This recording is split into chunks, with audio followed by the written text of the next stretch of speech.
Welcome to Keep On Pushing TV. I am your host, Devon Harris. And yeah, you know what we do here, right? We share ideas and insights that are going to challenge you, ideas that are going to inspire you to keep on pushing and live your absolute best life. So if that's something you're interested in, even remotely, you know you're in the absolute right place. So again, welcome to Keep On Pushing TV.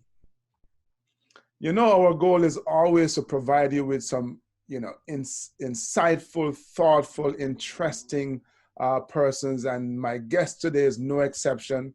He began conducting programs on forgiveness shortly after losing his father to suicide in June of 2008. This tragic experience led him to the realization of a truth that he never confronted in his own life. And that truth is of accepting that he had been living a life filled with anger and resentment and bitterness towards his dad for the extreme discipline he experienced at the tender age of 6 years old. He discovered he was living in an emotional cage for 4 to 6 years. And that moment, took him on a new purpose. He embraced the need and the desire to learn and share with others how to forgive.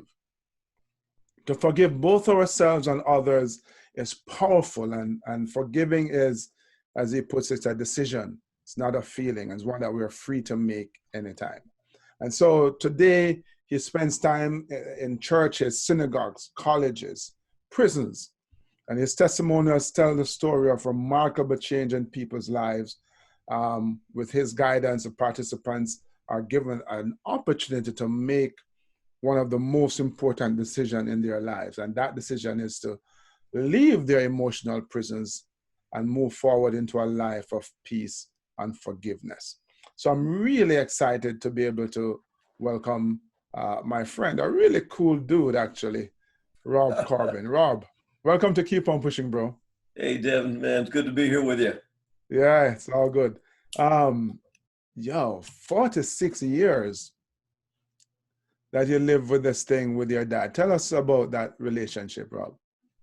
Yeah, well, first of all, I want to tell you, 46 years sounds like a heck of a long time, man. But you know, when I'm doing one of my programs in front of senior citizens, where we've got an average age group of 60 to 80 years old, 46 years is right in the middle, man. I hear about people that have been hanging on to stuff for 50 and 60 years. Yeah.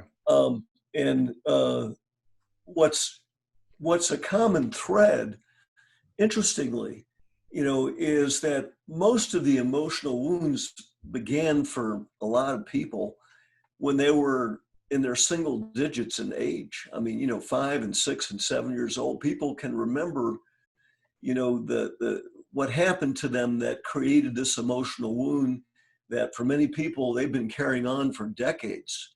So even though my own story is, about something that happened to me when I was 6, it's not that uncommon to really,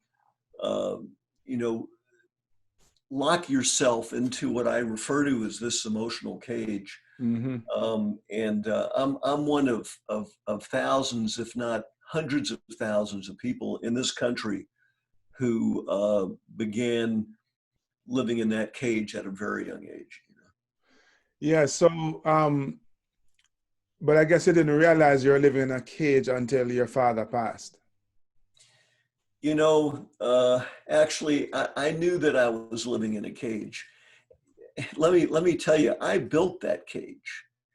When I was 6 years old, something happened to me, and I made a decision. Even though I was just a young little kid and I didn't have any experience in this world, I knew one thing at 6 years of age. I knew I didn't want to be hurt again.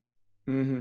And in order to protect myself, I made a decision that I was never going to allow my feelings to be hurt again by my father.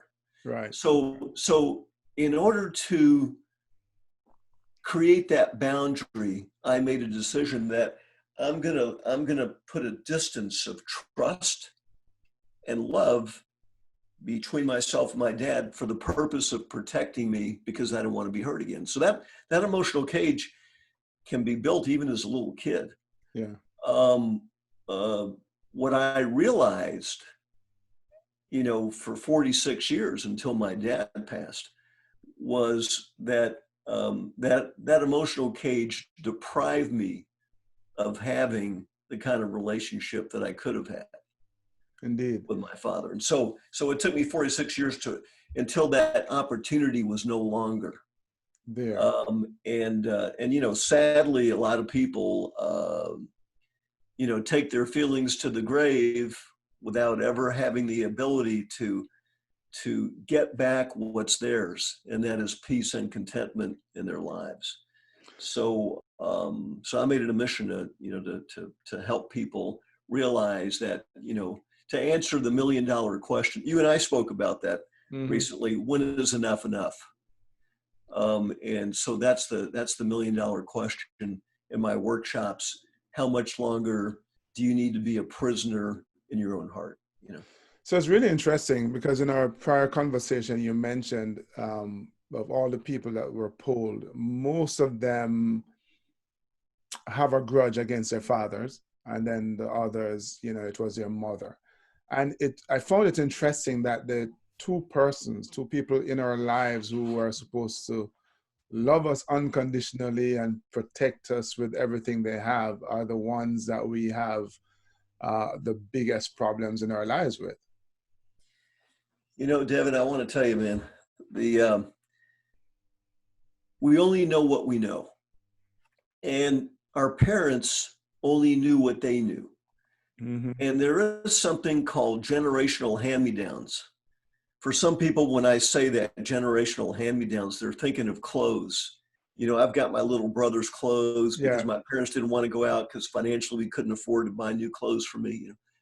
There's something called generational hand-downs when it comes to ability to be a good parent and a loving parent and show compassion and kindness and be able to put your children before yourself. And stuff starts at the top. When someone tells me they had an issue with their father or their mother and at a very young age, and they remain pissed off to this day after decades, I always ask the same question when they tell me that. And the question is, how was your grandfather? If you're pissed off at your dad because of all the things that he didn't do, that he was supposed to do, that he wasn't there for you, what kind of father did he have? Mm-hmm. Who was your grandfather? Or if somebody has an issue with their mom, what kind of grandmother was your mother? And I want to tell you that in 9 times out of 10, it didn't start with their parents. It started with their parents or even their parents. This is generational stuff. Handed down. Mm-hmm. It's handed down, yeah. So, we only know what we know. So what I tell them is, hey, man, you know what? They learn parenting from people who maybe weren't in a position to be ready to be parents. And so it didn't start with them. It probably started with their parents or even their parents. This generational stuff here. You're right, because, if there's one thing that doesn't come with, there are a couple of things in life that doesn't come with, instructions, money and children. And so, when you end up with kids and you don't have a clear path as to how to be a good parent, you tend to revert to how you were parented. I think most of us do. So Rob, it seems that, a large section of the population has issues with their parents, but then by extension, it seems that all of us have someone or something or somewhere that we need to forgive. Yeah. Go ahead. So as a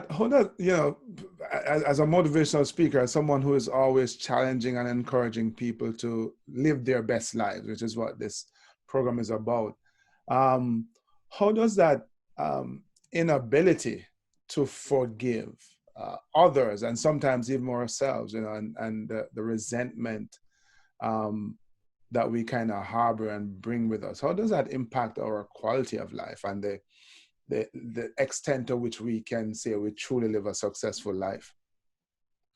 Well, I'm gonna correct you, man.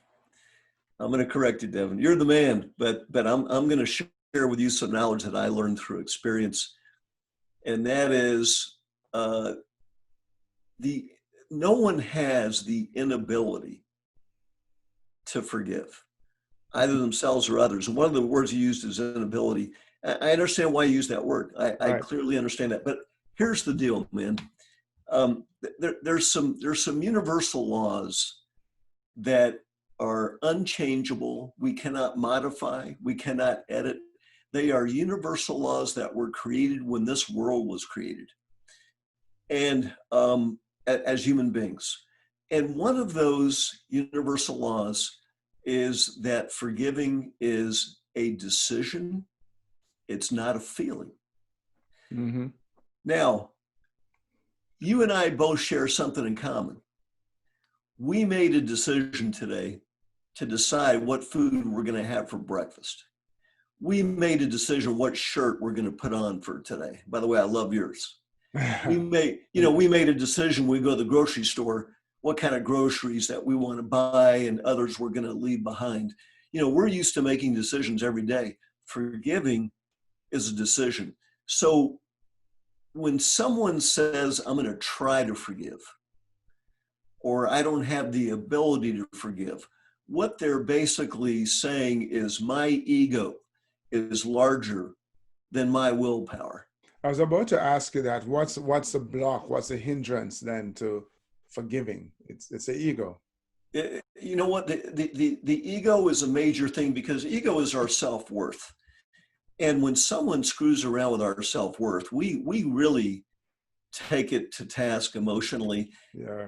But here's It's the deal. personal, it's not business. Yeah. And here's the deal.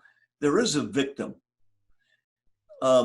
The person who harmed us, by us making a decision to either harm them in return, or by remaining silent, or by waking up every day and just being, excuse the expression, pissed off with them, there is a victim.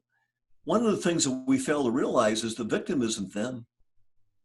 They're not the one waking up every day and having an effect because of our emotions.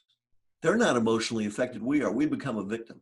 Yeah. So if we're mad at somebody, we've taken away some of our power, our emotional power, and given it to them on a silver platter.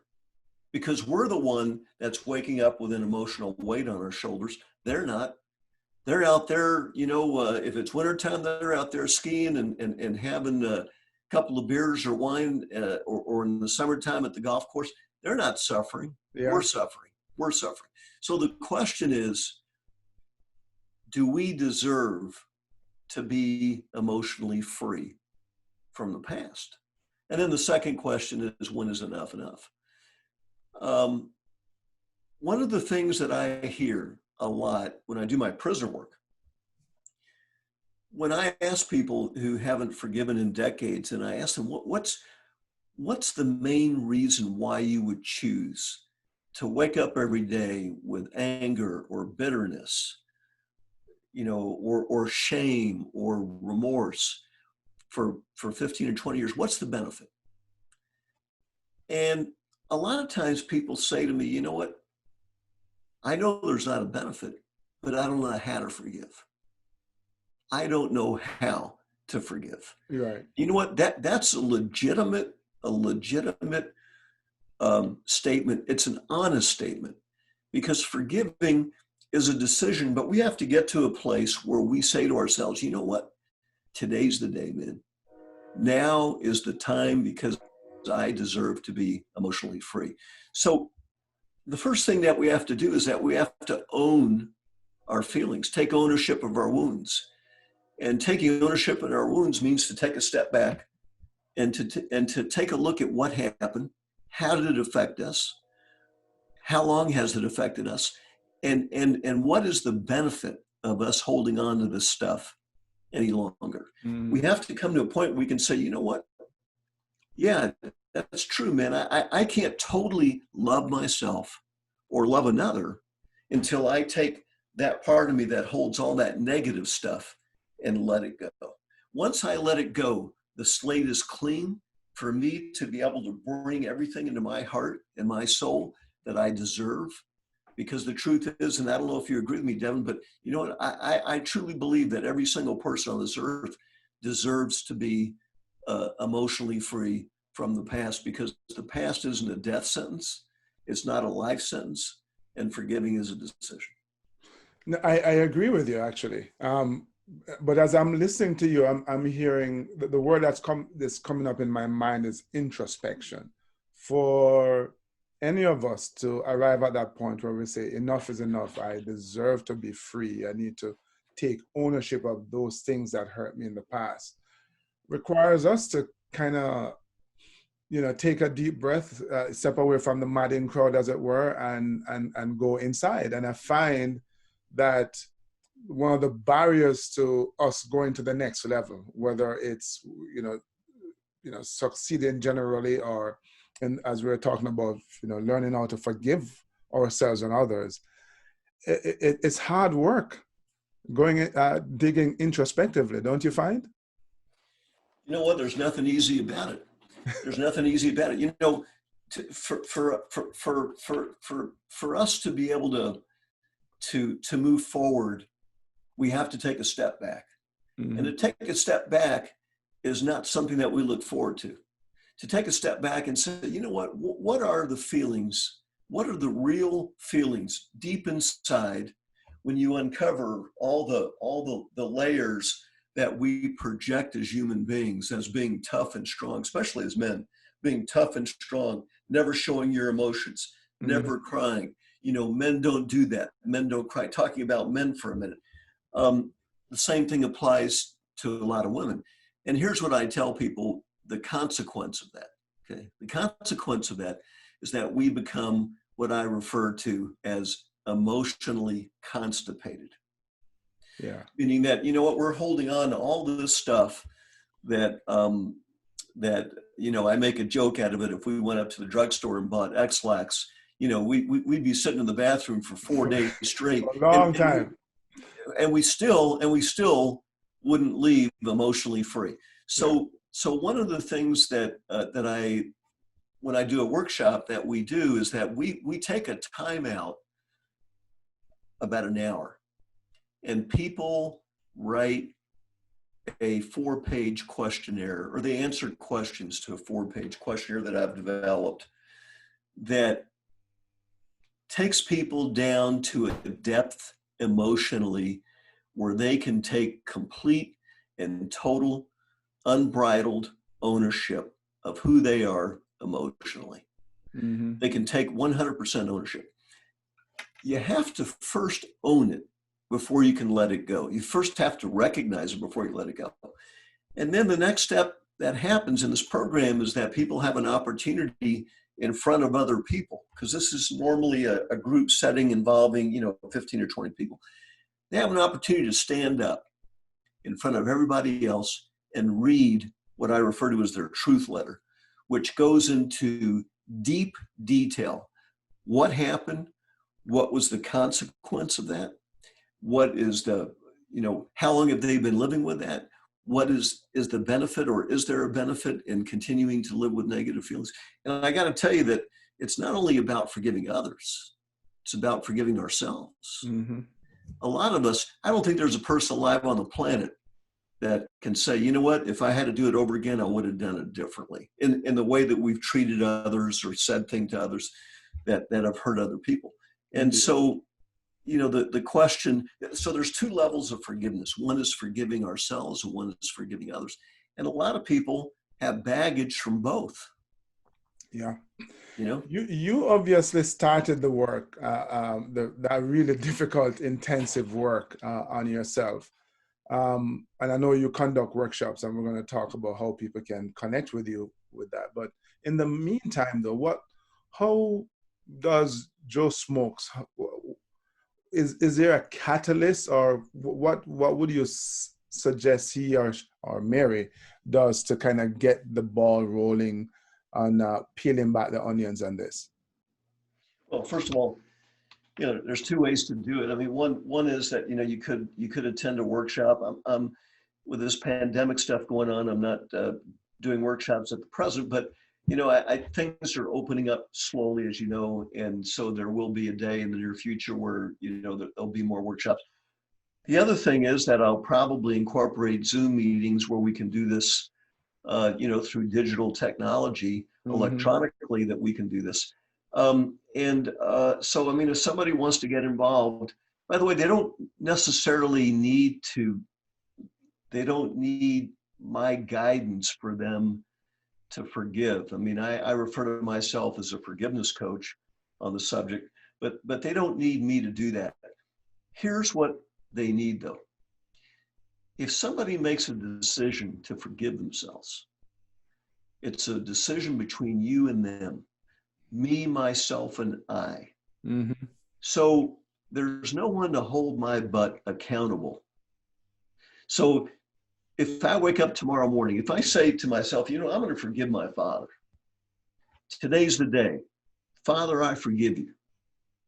And then I go get on my motorcycle and do a little cruising around town and go eat at Burger King and have fun and go out for a jog later. And then tomorrow morning I wake up and I think to myself, you know what? I don't feel any different. Yesterday I said I forgave my dad, but I don't feel any different. What's it supposed to feel like for me to forgive after 46 years? Mm-hmm. It's too easy to make a commitment with ourselves and not hold ourselves accountable.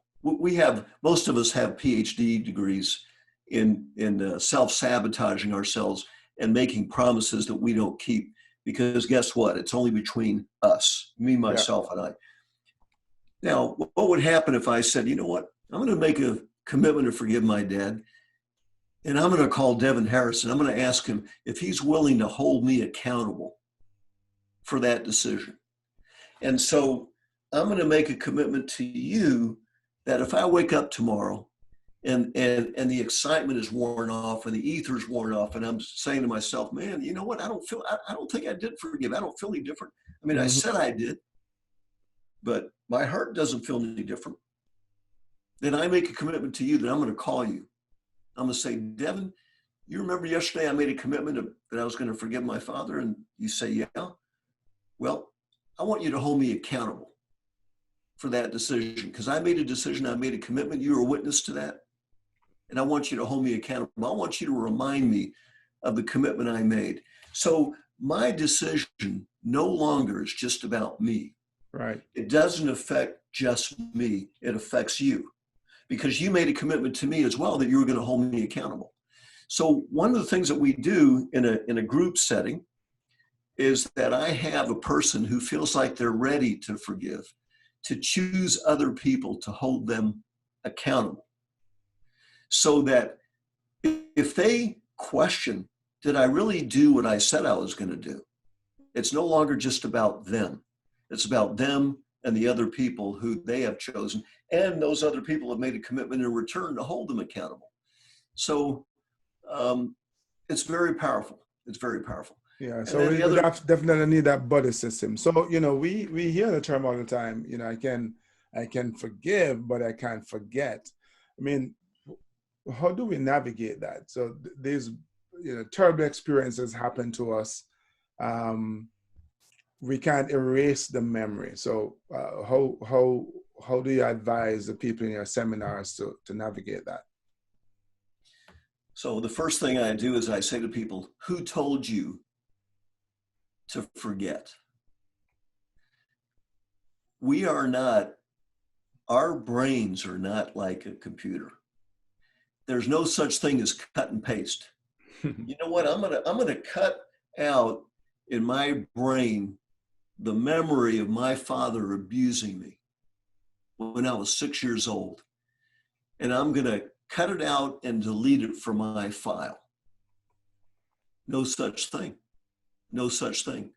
So what I tell people is, who told you that you need to forget? You're not going to forget. we can't forget unless there's a magical pill that my doctor has that I can take, and he's gonna say, hey man, just give me the date and time you were pissed Yeah. off, and I'm gonna give you a pill and it's gonna go away. That's not gonna happen. Here's the deal, all right, in my judgment. Forgiving is not forgetting. Forgiving is remembering and being at peace with it.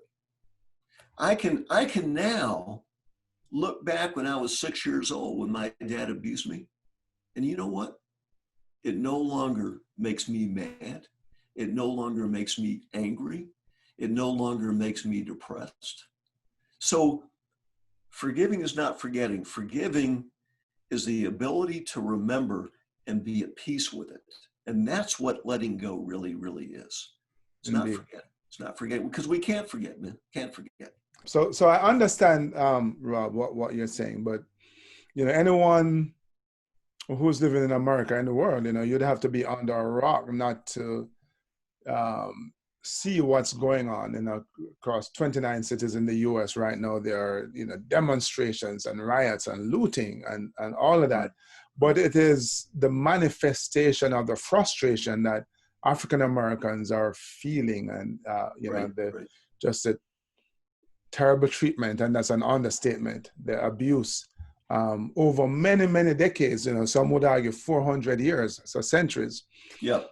And if there's one thing I know is that African Americans have been very forgiving, and you see that in the press. The shooting in South Carolina, and the family got up and say, "I forgive you," and they're example after example of that. But this stuff still keep happening. So the question is, where do we go from here with this? So I'm glad that you brought that up.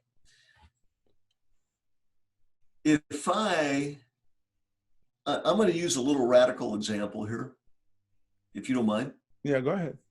So as a white man talking to a black man, all right, if I was prejudiced against you as a black man, and I said stuff to you that was insensitive, that was indifferent, and my goal was to piss you off and make you angry because I judge you differently as a black man, okay? Let me tell you the consequence. The consequence is I'm going to invoke emotions from you that are negative emotions. Mm-hmm. You may be pissed off at me. You're going to be angry at me. You're going to be disappointed in me. You're going to be upset with me. And you know what? Nothing can stop that. So the law of cause and effect means that if I do something to make you angry and I do it deliberately, you're going to have a reaction. And that reaction is going to be that I'm going to harm you in some way, right? I might get my butt kicked in response big time. You're bigger than I am, man. You're bigger than I am. I'm glad we're on Zoom and we're not sitting face to face. But here's the deal. Here's the deal, man. For you to be angry at me is expected. For you to hate me, it's expected. But you have a choice. The choice is, how long do I choose to hold on to that stuff? So there is something that I teach in my program called a reflex response and a life response. A reflex response is the initial reaction. Somebody causes you harm, you're going to have a reaction. And there's nothing wrong with that. That's called being human. Mm-hmm. Somebody offends you, you're going to be human. You're going to invoke strong feelings. But here's the difference, Devon. For you to make a decision to hold on to those feelings towards me because I was a no good SOB. For you to make a decision to hold on to those feelings for 10 years or 15 years or 20 years, that's where you become the victim. I hold the power, you become the victim. So what I tell people in my workshop is, you know what, be pissed off. It's natural, the law of cause and effect, we have no choice. But you know what, don't be pissed off for more than a day. Because anything more than a day, you've given your power over to them. I want to read you something, if I may, that was one of the biggest things to help me learn to forgive and to be able to accept more stuff that's going to come my way. Because you know what? There's a lot of unfairness in the world. There's a lot of inequities in this world. And we're going to be hurt again and again and again as human beings. Indeed. As you, it's not a black or white thing. We're going to be hurt again and again and again. So I'm going to stand up for 1 second. Yeah, I'm sure. going to grab something and I want to read it to you. This is something that helped me a ton. And I found it when my father passed away. The day after he passed away, I went to his home in Colorado. I live in Arizona. And I found this beside his bedside. And I read this, and man, it had an immediate effect on me because it contained so much truth, feelings and truth. And I'd like to read this to you for just a second. And I'm going to tell you who the author is. Sure. Which will surprise you. So here it is. People are often unreasonable, illogical, and self-centered. Forgive them anyway. If you are kind, people may accuse you of being selfish or having ulterior motives, but be kind anyway. If you're successful, you will win some false friends and true enemies, but be successful anyway. If you are honest and frank, people may cheat you, but be honest and frank anyway. What you spend years building, someone may destroy overnight, but keep on building. If you find sincerity and happiness, someone could destroy that overnight. Excuse me, I was repetitive. If you find serenity and happiness, people may be jealous, but be happy anyway. The good you do today, people will often forget tomorrow, but do good anyway. Give the world the best you can. And it may never be enough, but give the world the best you can anyway. Because in the final analysis, it's not between you and them. It's between you and God. It was never between you and them. So what the message, whatever religion you are or aren't, doesn't matter whether you're atheist, doesn't matter. The message I got from this is that every day we wake up, we need to remind ourselves that we live in an unfair world full of people out there who will hate, who will falsely accuse us of stuff we never did, who will be biased, who will be prejudiced. And nothing we do is going to change someone else, because we don't have the ability to change. People can only change themselves, but we do have the ability to choose how we respond. And if we're pissed off for more than a day, all right, we become the victim. So what's going on in the world today, what I would tell people is, it's not going to change, but what happens does not determine if we're going to be, if we're going to wake up happy, if we're going to wake up content, and we deserve to. So it's not the action, it's the response. It's how we choose to respond. So when I use the 24-hour rule, let it out and be pissed off for 24 hours, and then realize that, any more than 24 hours, I become a victim. And I refuse to become a victim, because, the truth is, no one can hurt us emotionally without our permission. Mm-hmm. It is a decision, and it's a choice. And, we can choose to live in peace and contentment, because we can't change the world. As one voice, we can protest and hope for change, but we have no control over the actions of other people. And Rob, I get it. I often say, when I think of someone like Nelson Mandela, that he is so much a better human being than I am. Because here's a guy that spent 28 years in prison under some austere conditions, and he came out totally forgiving, his jailers and the system, right? But as I'm thinking about the plight of African Americans here, and I totally get the thinking, the philosophy of, forgiving and moving on. But here it is, and I think it's easier for me, a black man, to forgive you, a white man who may have insulted me or whatever.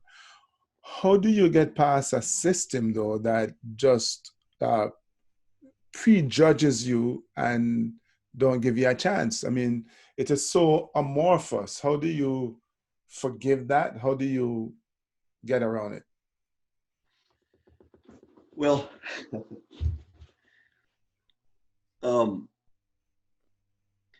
we have choices. We have the ability to make decisions where we live. We have the ability to make decisions who we hang out with. We have decisions on what television stations we want to listen to. We have decisions on what church we want to go to. And, here's the way that I'm dealing with it, with having issues against the current leadership of our country. This is the way I'm dealing with it. Mm-hmm. I'm waiting until November to determine who's going to be the next president. And based on the outcome of that, I will either remain in this country or not. Mm. I am, everything is on hold until November. And if things remain the same, then I will be a Canadian citizen for the rest of my life. I've already made that decision. So there are other countries out there that have a lot more respect for people who are not white Mm-hmm. than the United States. This is my own judgment. This is my own belief. And for me, it's easy. I'm retired. I have a Social Security income, and I've got some other income coming in, and I'm retired. I can live anywhere. I have no children. So it's easier for me to say than other people that may be listening in that have kids. They're obligated, they're working, they need to provide for their kids who are in school. It's easier said, but for me personally, it's a choice that I can make. Yeah. I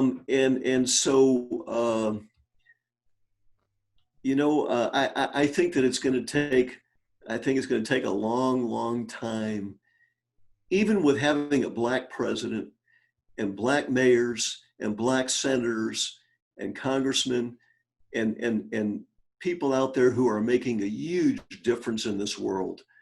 I think what's happened, to be honest with you, Devon, is that our leader has woken up what has been a silent section of our population here in America, and has given legitimacy for hatred. Yeah. But you made a point earlier though, Rob, about the fact that it comes down to the action that each of us can take.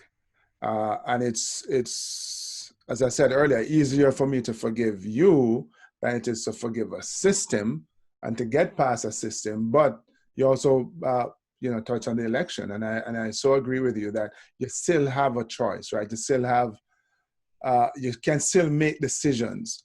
And no matter what's happening, you can, and that's what I would actually encourage everyone to do, that all the intensity that people are feeling and experiencing now, November is not very far. And so maybe that's, while you voice your opinions on the street, don't forget in November to voice your opinion in the ballot box. Well, I want to tell you, man, I'm going to make a confession here. I have never voted my entire life, and I'll tell you why. Because I'm not a political person. Yeah, I really don't care. As long as I can do what I want to do as an American, I'm cool with it. This election, I'm going to vote. Yeah. And this election, if there's protests, peaceful protests, I've already been a part of peaceful protests. I will continue to be part of peaceful protests. So, you know, if the system is broken, you know, you know, there's a saying that one man can't move a village, but a group of men can. And you know, the power of people and what's going on in this country today, you know what?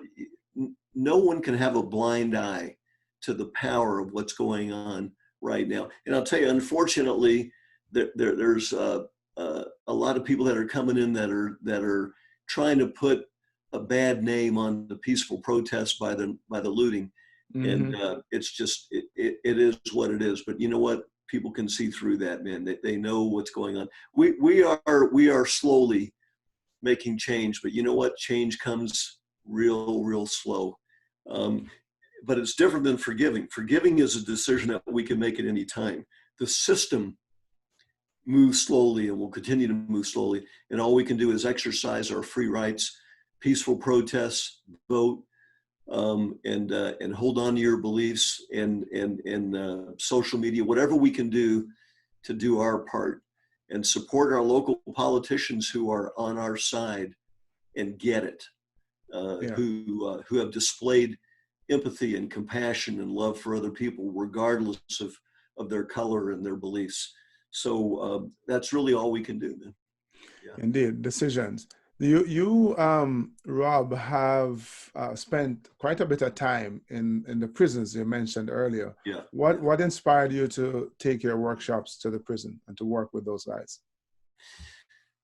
So, you know, in the outside world, when I say the outside world, the non-prison system, there's a lot of resources we have to join support groups, to seek therapy, to do stuff online. You know, that prisoners don't have. Most of the resources that prisons have are religious resources. Let me say this, it's great to have people come in that will incorporate and wake up the soul to the power of religion that religion comes with. Forgiving, on the other hand, God's not going to do it for us. You know, any other spiritual leader is not going to do it for us. It's a decision that we have to make. And so I bring the program to them, since they don't have the resource, being out of the prison system, you know, that they would if they were free. And the other thing is, I've got a pretty captive audience. I mean, you know, they're not going anywhere, are they? Yeah, they're not going to say, I have an appointment, man, I got to get going, or I you know, something came up and I can't make it. By the way, my programs are on a voluntary basis, so people come if they want to come, and the only people that are there are people who want to be there. And you know, I got to tell you, man, prison reform to some degree is real. The prison system is different than it was back in the 80s when I was a house guest of Uncle Sam for a couple of years. I know what it's like to be in prison, and prison reform is alive and well.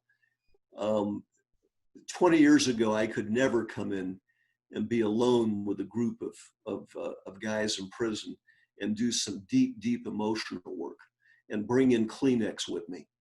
That couldn't have happened 20 years ago. So things have changed, and you know, for the better. There's still a lot of stuff going on that's negative, but it's better than it was 20 and 30 and 40 years ago, for sure. So my decision was, I'm going to go to them because they can't come to me. And if there's a need for it, I'll keep coming. And, you know, I'll tell you something, and I've said this many times, there's not many prisoners in the past 6 years, and hundreds of prisoners that I've worked with, that I wouldn't invite over for dinner to my home, man. Most of these people are really good people who made some bad decisions. That's it. They're good people who made some bad decisions. And like I said, most of these guys, man, I wouldn't hesitate having over for dinner in a heartbeat. Yeah. And they're very appreciative of the fact that someone's willing to come in and do some deep emotional work. and let the priests and the religious spiritual leaders do their work. Yeah. What are the differences, if there are any, between the work and the response to your work by the prisoners compared to those that you do in the synagogues and churches?